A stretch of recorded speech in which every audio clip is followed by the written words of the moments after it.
Nights of champion में एक ऐसा लम्हा देखने को मिला जिसने पूरी रेसलिंग दुनिया को हैरान कर दिया। सैमी ज़ेन ने कोडी रोड्स और गुंथर को शिकस्त देकर नया अनडिस्प्यूटेड डब्ल्यूडब्ल्यूई चैंपियनशिप बनने का एजाज़ हासिल कर लिया। बहुत से फैन ने सिर्फ एक जज्बाती लम्हा समझा इस मूवमेंट को, लेकिन हकीकत यह है कि डब्ल्यूडब्ल्यूई ने यह फैसला सिर्फ जज्बात में आकर नहीं किया। इस एक टाइटल चेन के पीछे कई बड़ी वजूहात हैं जिन्होंने मुस्तकिल की स्टोरी लाइन, बिजनेस प्लान्स और मेन इवेंट सीन को मुकम्मल तौर पर बदल के रख दिया है। तो आए जानते हैं वो 7 वजूहात जिनकी वजह से डब्ल्यूडब्ल्यूई ने सैमी ज़ेन को वर्ल्ड टाइटल चैंपियनशिप दी। रीज़न नंबर 1 है, सबसे पहले बड़ी वजह यह है कि डब्ल्यूडब्ल्यूई के अंदर सबसे वफादार सुपरस्टार में से एक है सैमी ज़ेन और इनको इनकी मेहनत का सिला दिया गया है। सैमी ज़ेन तकरीबन 20 साल से प्रो रेसलिंग में है और 10 साल से ज़्यादा अरसे से डब्ल्यूडब्ल्यूई का हिस्सा है। बैक स्टेज भी इनकी बहुत इज्जत की जाती है। वो हमेशा कंपनी और दूसरे रेसलर को अपनी ज़ात से पहले रखते हैं, बिल्कुल इसी तरह जैसे मादी में कोफी किंगस्टन की कोफी मीनिया या मेन काइट की तारीख चैंपियनशिप जीती थी, वैसे ही सैमी ज़ेन की ये फतह भी मेहनत, सब्र और वफादारी का इनाम है। उसके बाद रीज़न नंबर 2 है, एक और दिलचस्प बात यह है कि रिपोर्ट्स के मुताबिक इम्कान यही है कि सैमी ज़ेन का टाइटल रन ज़्यादा लंबा ना हो। अफवाहें यह है कि वो जल्द ब्रोक लेसनर के खिलाफ अपना टाइटल डिफेंड कर सकते हैं। अगर ऐसा हुआ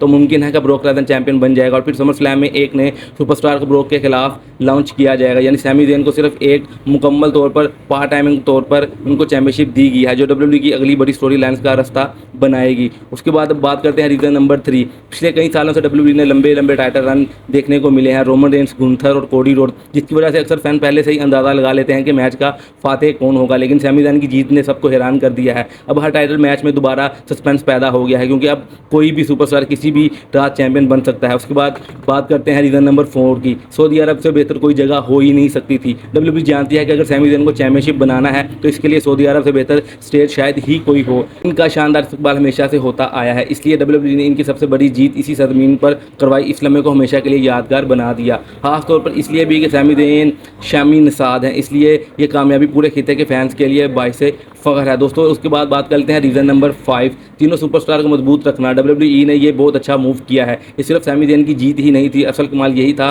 कि डब्ल्यूडब्ल्यूई ने एक ही मैच में तीनों सुपरस्टार को मजबूत रखा।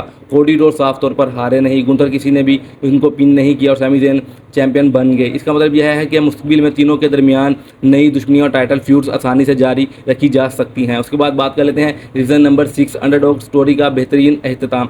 सैमी ज़ेन हमेशा डब्ल्यूडब्ल्यूई के सबसे बड़े अंडरडॉग हैं। वो कई बार वर्ल्ड टाइटल के करीब पहुंचे हैं, रोमन रेंस के खिलाफ नाकाम रहे, ड्रू मैकइंटायर के खिलाफ भी वो हारे और नाकाम रहे और हर बार ऐसा लग रहा था कि शायद वो कभी वर्ल्ड चैंपियन नहीं जीत सकेंगे। लेकिन डब्ल्यूडब्ल्यूई ने जल्दी करने की बजाय सही वक्त का इंतजार किया और जब नाइट ऑफ चैंपियन आया तो बरसों की कहानी उनको याद आ गई और उनकी वफादारी का नतीजा उनको दिया गया और बरसों की ये कहानी अपने इख्तिताम को पहुंची और उनको अनडिस्प्यूटेड डब्ल्यूडब्ल्यूई चैंपियनशिप जितवा दी डब्ल्यूडब्ल्यूई ने। उसके बाद बात कर लेते हैं रीज़न नंबर 7 की। सैमी ज़ेन की सिर्फ जज्बाती लम्हा नहीं थी बल्कि एक ज़बरदस्त बिजनेस मूव भी साबित हुई। जीत के फ़ौरन बाद इनके वीडियोस, इंटरव्यू सोशल मीडिया पर वायरल हो गए, मर्चेंडाइज की डिमांड बढ़ गई, फैंस एंगेजमेंट का इजाफा हो गया और समर स्लैम के लिए लोगों की दिलचस्पी पहले से कहीं ज़्यादा बढ़ गई। यानी डब्ल्यूडब्ल्यूई को जज्बात भी मिल गए और बिजनेस भी मिल गया। तो दोस्तों ये सैमी ज़ेन का चैंपियन बनना सिर्फ एक टाइटल चेंज नहीं था, यह बरसों की मेहनत का इनाम भी था। और तो दोस्तों सैमी ज़ेन का चैंपियन बनना सिर्फ एक टाइटल चेंज नहीं था, यह बरसों की मेहनत का इनाम भी था और एक ज़बरदस्त अंडरडॉग स्टोरी का अख्ताम भी हुआ और मुस्तकिल की कई बड़ी स्टोरी लाइन्स की शुरुआत भी। तो सबसे बड़ा सवाल यह है कि सैमी ज़ेन लंबे अरसे तक चैंपियन रहेंगे या फिर डब्ल्यूडब्ल्यूई जल्द ही इनका टाइटल वापस ले लेगी। अपनी राय कमेंट सेक्शन में ज़रूर बताएं। अगर वीडियो पसंद आई हो तो इसे लाइक, सब्सक्राइब, शेयर करना मत भूलें और बेल आइकन को ज़रूर दबा दें। मिलता हूँ मैं आपसे ज़बरदस्त नेक्स्ट वीडियो में।